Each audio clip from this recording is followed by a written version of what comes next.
Welcome to my channel, where we discuss everything and all things politics, economy, and development in Nigeria and around the world. Recently, the Bishop of Sokoto Diocese of the Catholic Church, Mathew Hassan Kukah, listed President Bola Ahmed Tinubu among the presidents that were not prepared for the office. Of course, the only person he put there that I disagree with him was President Olusegun Obasanjo. If I have time, I will talk about Obasanjo. He listed President Bola Ahmed Tinubu as among the leaders, presidents that were not prepared for the office. And expectedly, the president's one of the president's spokesperson, who is a special advisor on information and strategy, Bayo Onanuga, took Mathew Hassan Kukah on, telling him that the president was prepared for the office, that he should not be classified among those who didn't prepare for the office, that even the president himself said that he was prepared for the office. But there is a video that I will put at the end of this video, and I hope I will find it. Najatu Mohammed was one of those who were campaigning for President Bola Ahmed Tinubu. President Bola Ahmed Tinubu wooed this woman. This woman is a politician and business woman from Kano State. President Bola Ahmed Tinubu wooed this woman to be on his side. And the woman narrated the experience she had with Tinubu when Tinubu invited her to London to discuss about his presidential ambition. Najatu Mohammed said that, first of all, the reason why he left Tinubu was that he asked Tinubu, what do you have for northern Nigeria? Tinubu said that he has no plan for northern Nigeria. And the woman asked, how can you say you have no plan for northern Nigeria? Are you getting it? And he told the woman that the North will bring what they want, whatever is their plan. So they said, but you ought to have a plan for northern Nigeria. And according to what that woman narrated, he said that Tinubu said, do you want them to kill me? I will search for that video. I hope I will put it at the end of this video. In other words, that was a typical example to show that he was not prepared for the office. That video by Najat Mohammed, where he said that he has no plan for the North. It is the North that will bring whatever they want. If he could say that about the North, do you think that Tinubu had any plan for Southeast? That he had any plan for South-South? Or he had any plan for anybody? He had no plans. So he is among those who who are not prepared for the office. And if you are in doubt, look at how many months did it take Bola Ahmed Tinubu to form his cabinet. Have you watched Donald Trump that was elected a few weeks ago? How he has almost finished nominating his cabinet. It took Tinubu several months for somebody who claimed that he was prepared for the job. And if he was prepared for the job, what is the proof of it? The current mess in Nigeria's economy, the current division in Nigeria, the current insecurity in Nigeria, the current position of Nigerian currency in the world and in Africa. What is the evidence that he prepared for the job, given what we are seeing on the ground? What is the evidence that he was prepared for the job? Because it is important that when somebody is prepared for the job, you see it. He has been on the seat now for a year and a half.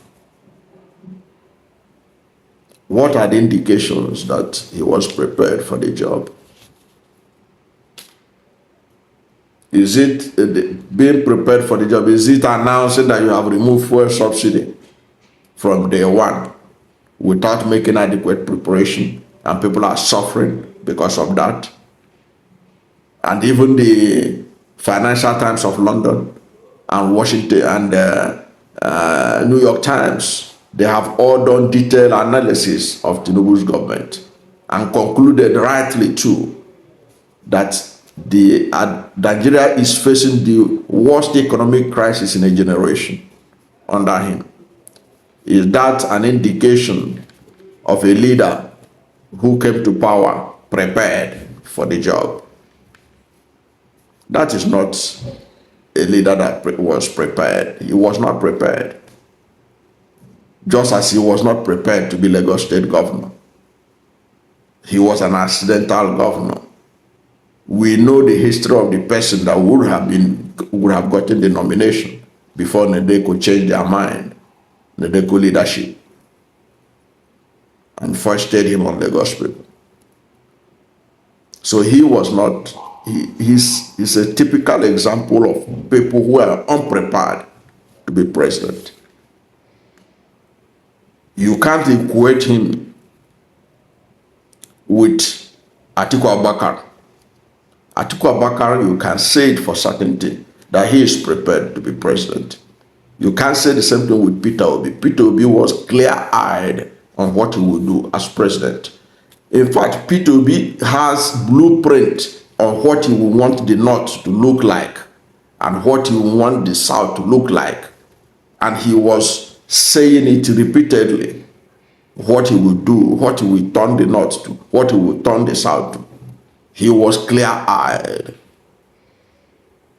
If the INEC had not caused artificial glitches and allowed the transmission of that election, and Peter Obi emerged as president, you would have seen one of the best prepared persons to be president of Nigeria.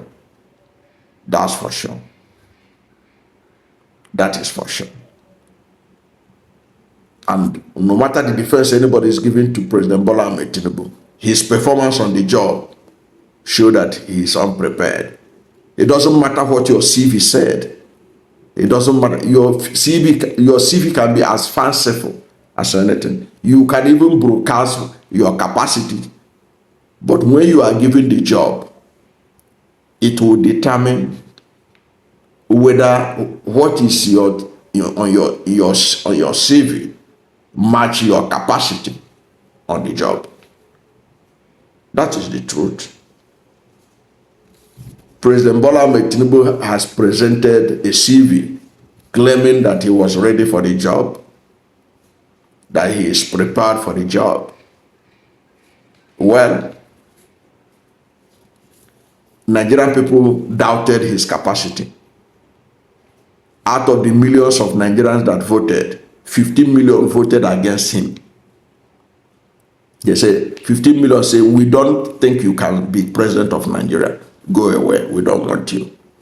But INEC was able to get 8.7 million that said, with which they declared him the winner.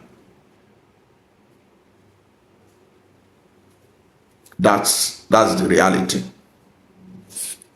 About 15 million voted against him, said, we have looked at your CV, we have heard you talk.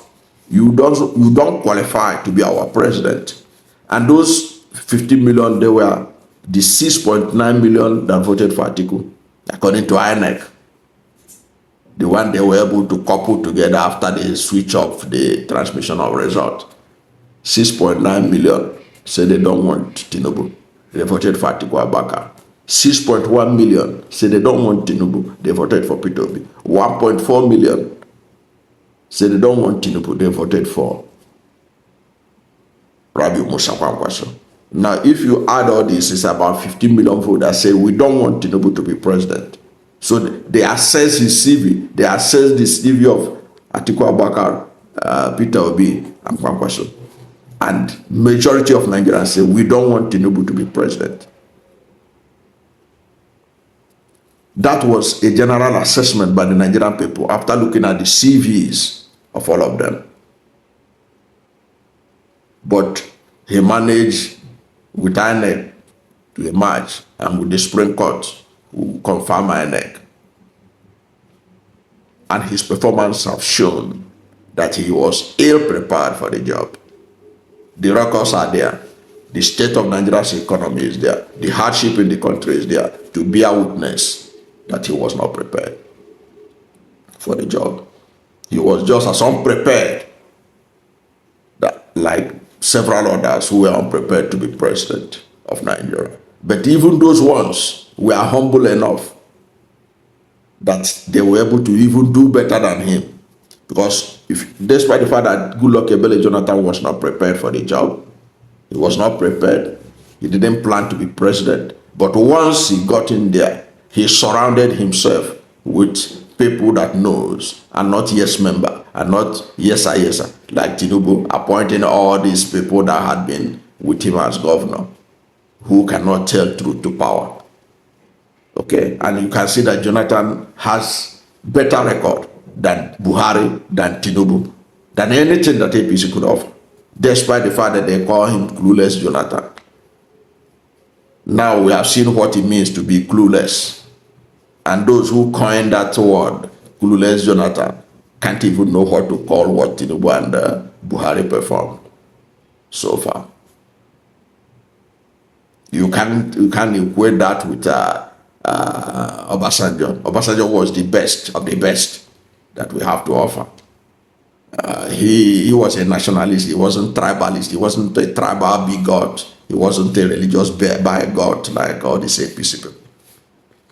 He ran a united Nigerian project, and he brought the best of the best from all over the world. And look at the people they appointed. All of them are doing fantastically well around the world. From Ngozi Okonjo-Iweala to the African Development Bank president. They are everywhere, showing that yes, it wasn't a fluke what they performed when they were under Obasanjo and when they were under Jonathan. Okay. But you can't say, nobody stands out throughout the, nobody, you can't point at one single person that deserves recommendation. Even this Deputy Secretary General of the United Nations, Amina Mohammed. Amina Mohammed was identified by the Obasanjo administration when she was made the DG of MDGs. That was where United Nations began to take interest in her. Go and check the record. Who else did the APC administration appoint that is of any value anywhere in the world? Because they were appointed based on bigotry, ethnic hates, and all kinds of things, without regard for capacity and efficiency.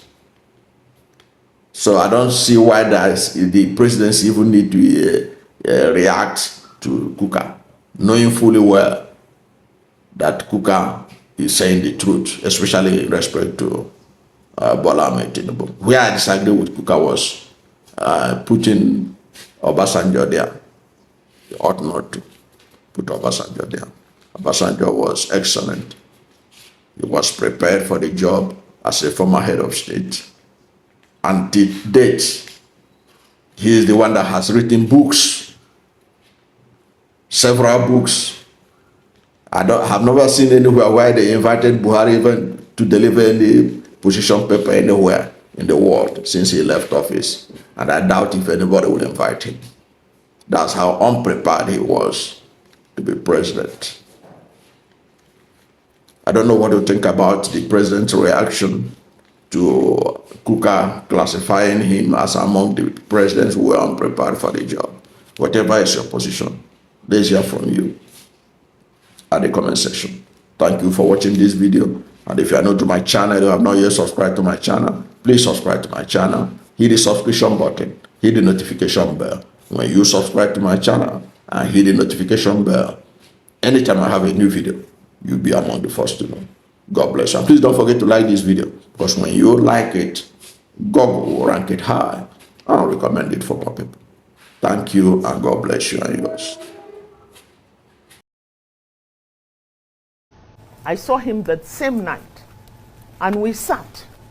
And I said, sir, the reason why I'm not accepting your appointment is because I don't know what you have for us up north. Because in the north, every single person is either waiting to be killed or kidnapped. We can't go on like this. What is your blueprint for us? He told me that he doesn't have anything for us. I said, you mean, sir, you don't have a blueprint? He said, I can't have a blueprint because if I have a blueprint, I'll be stepping on too many toes and they might even kill me. This was what he said. I said, but sir, how can you rule without a blueprint? He said, I will only make a blueprint after winning the elections. I said, there will be a lot of detractions after winning the elections. You have to keep your eyes on the ball. He said, well, you know what? If you have anything you want me to put in my manifesto, then please bring it. I told